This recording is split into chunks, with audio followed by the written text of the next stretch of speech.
2K, 4K, 1080i, progressif, entrelacé, Full HD. Je vous parle de la résolution de votre télé, puis vous êtes complètement perdu? Je vous explique comment ça fonctionne en 3 minutes.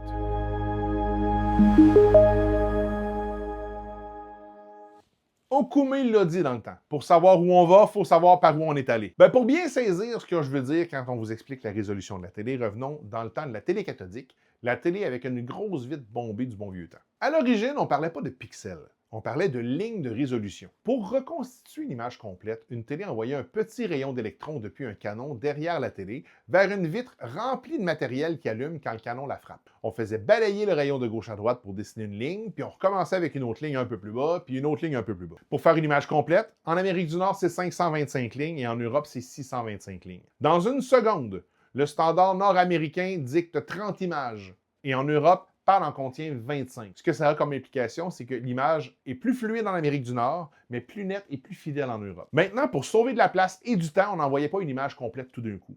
On passait 2 fois par image. Le premier passage pour les lignes impaires et un deuxième passage pour les lignes paires. Ça se passe tellement vite que le cerveau fusionne les deux ensemble pour faire une seule image. Ce qui veut dire que si tout le monde a bien suivi jusqu'ici, le système de télé NTSC envoyait 60 demi-images par seconde. PAL en envoyait 50. Et on dit que les lignes d'image sont entrelacées. En anglais, interleaved. Et si on se rappelle bien aussi, on ne parle pas de chacun des points de télé individuellement, on parle de balayage de l'écran. Pendant ce temps-là, l'informatique se développe et quand on y travaille, on est souvent beaucoup plus proche de l'écran que quand on écoute la télé. Le scintillement de l'affichage entrelacé, c'est incroyablement difficile pour les yeux, pour ne pas dire gossant. On développe donc un standard pour les moniteurs où l'image est envoyée d'une seule passe au lieu d'en alternant. On appelle ça le balayage progressif. Puis, arrivent les écrans plats sur les ordinateurs où le concept de balayage de ligne, ça tient plus. Sur un écran plat, tous les points sont des petites lumières indépendantes rafraîchies en même temps 60 fois par seconde. Alors, on va nommer chacun de ces points individuels à l'écran un pixel pour Picture Element et on va déterminer des résolutions fixes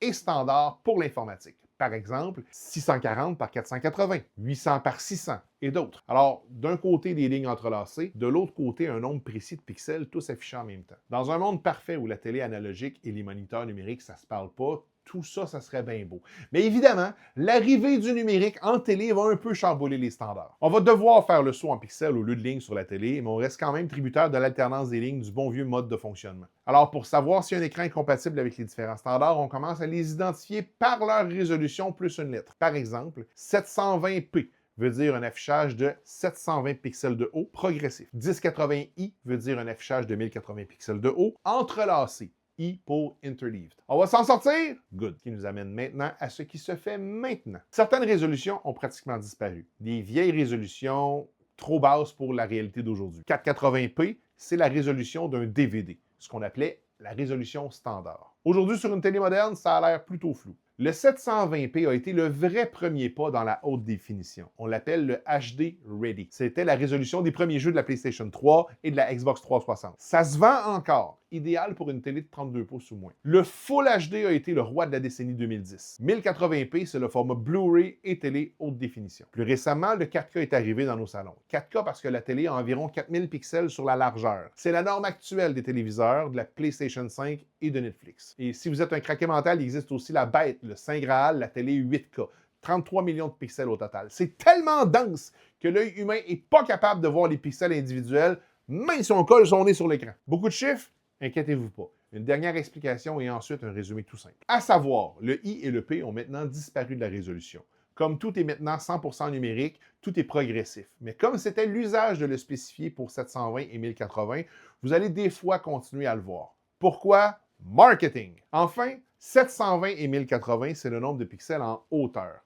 4K et 8K, c'est le nombre de pixels en largeur, 4000 et 8000. Pourquoi?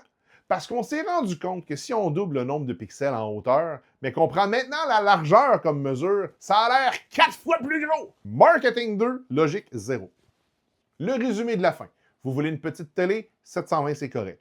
Grosse télé, mais pas nécessairement un gros consommateur. Vous voulez un rabais? 1080, c'est bien correct. Cinéma maison, fan de belles images et de détails? 4K. Immense écran? 8K. Mais attention, la qualité de matériel disponible en 8K est très limitée. Dans la majorité des scénarios, vous allez voir une qualité 4K sur une télé 8K. C'est comme écouter un VHS au cinéma, ton écran est bien beau, mais tu es quand même limité par la qualité de la cassette. Si vous avez appris quelque chose, aimez et partagez. Puis par curiosité, quelle est la taille de votre télé à la maison? Moi, c'est une 46 pouces, mais j'ai déjà eu un projecteur 116 pouces.